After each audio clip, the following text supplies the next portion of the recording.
नाम की औरत थी जो अपने पति के साथ शहर में रहती थी। उनका अपना घर था। मीना का एक बेटा था जिसका नाम राहुल था। रोज मीना सुबह उठकर नहा धोकर अपने बेटे और पति के लिए नाश्ता तैयार करती। बेटा और पति नहा धोकर नाश्ता करते और तैयार होकर बेटा अपने स्कूल चला जाता और पति अपने ऑफिस।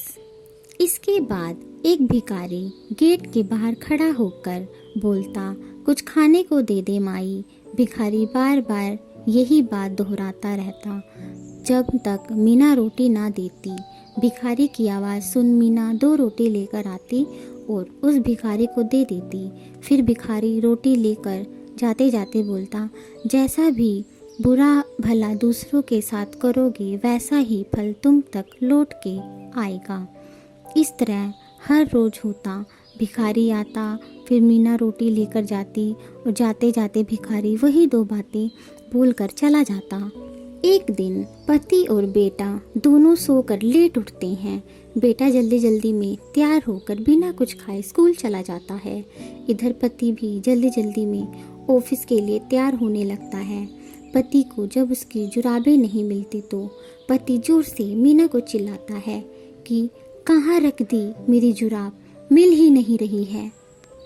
मीना किचन से भागते हुए आती है और जुराब अलमारी में खोजती है। जुराब नहीं मिल रही होती तो पति मीना पर गुस्सा होने लगता है कि याद नहीं रहता तुम्हें, ना जाने कहाँ कहाँ रख देती हो। यह सुन इधर मीना भी गुस्सा हो जाती है और बोलती है, एक तो लेट सोकर उठे हो और अब सुबह सुबह मुझ पर मत चिल्लाओ। दोनों की बहुत बहस होती है। आखिरकार जुराब मिल जाती है और पति बिना कुछ खाए गुस्से में ऑफिस चला जाता है। इधर पत्नी गुस्से में तमतमाते हुए किचन में बर्तन धोने चली जाती है। इतने में वही भिखारी आता है और बोलता है, कुछ खाने को दे दे माई। यह सुन मीना मन ही मन बोलती है, आज कुछ नहीं दूंगी इसे। जब देखो रोज रोज चला आता है, ऊपर से कोई धन्यवाद भी नहीं देता, बस पता नहीं क्या क्या बोलकर चला जाता है। कुछ देर मीना के बाहर ना आने पर भिखारी और ऊंचा बोलना शुरू कर देता है, जिससे मीना को और भी गुस्सा आता है। मीना के मन में आता है, क्यों ना इसे जहर मिलाकर दे दूं रोटी में, किस्सा ही खत्म रोज रोज का। मीना रोटी में जहर लगा देती है और जैसे ही भिखारी को देने जाती है वह रुक जाती है। उसको भिखारी पर रहम आ जाता है और सोचती है, यह मैं क्या करने जा रही थी, ऐसे तो इस भिखारी की मौत हो जाती। मीना तुरंत भागते हुए वापस घर जाती है और दूसरी रोटी लाती है, उस भिखारी को दे देती है। इधर भिखारी हमेशा की तरह रोटी लेकर अपनी वही 2 बातें बोलता हुआ वहाँ से चला जाता है। मीना उस जहर वाली रोटी को चूल्हे पर रखकर आग से जला देती है। मीना दिन का खाना बनाने की तैयारी शुरू कर देती है। मीना खाना बना लेती है। करीब 2 बज जाते हैं और उसका बेटा राहुल अभी तक घर नहीं पहुंचा होता। मीना यह सोचकर परेशान हो जाती है कि एक तो भूखे पेट स्कूल चला गया, ऊपर से अब तक घर भी नहीं पहुंचा। मीना का दिल बहुत घबरा रहा होता है। इतने में कोई दरवाजे पर दस्तक देता है। मीना जैसे ही दरवाज़ा खोलती है वह दंग रह जाती है। मीना देखती है कि उसका बेटा राहुल बहुत बुरी हालत में, राहुल के कपड़े गंदे होते हैं और राहुल बहुत कमज़ोर दिख रहा होता है। मीना राहुल को पहले सोफे पर बैठाती है और पानी पिलाती है। मीना पूछती है कि बेटा यह कैसे हुआ बेटा। तब बेटा बोलता है, माँ मैं बहुत भूखा था, जैसे ही स्कूल से घर आते हुए रास्ते में मुझे चक्कर आ गया था। माँ आज तो मैं मर ही गया होता अगर उस भिखारी ने मुझे वो रोटी खाने को ना दी होती।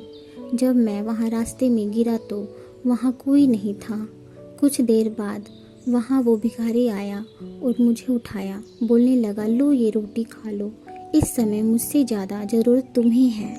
उसने अपनी रोटी मुझे खिलाई और पानी पिलाया, तब जाकर कुछ जान में जान आई। माँ बेटे के यह बात सुनते मीना का तो सर चकरा गया। मीना खुद को किसी तरह संभालती हुई रोने लगी कि आज मेरा बेटा उसी भिखारी की वजह से जिंदा है, जैसे मैं आज वो जहर वाली रोटी देने जा रही थी। यदि आज मैंने उसे वो रोटी दे दी होती तो वही रोटी वो मेरे बेटे को देता और मेरा बेटा मर जाता। इतना सोच मीना रोने लगती है। अब मीना को उस भिखारी की बातें समझ आने लगती हैं कि भिखारी जो बोलता था वो सही बात निकली। जैसा भी बुरा भला दूसरों के साथ करेंगे वैसा ही हम तक लौट के वापस भी आएगा। इस कहानी से हमें यह सीख मिलती है कि तो इंसान जो भी करता है, जैसे भी करता है, उसे एक ना एक दिन उसका फल मिलता ही है।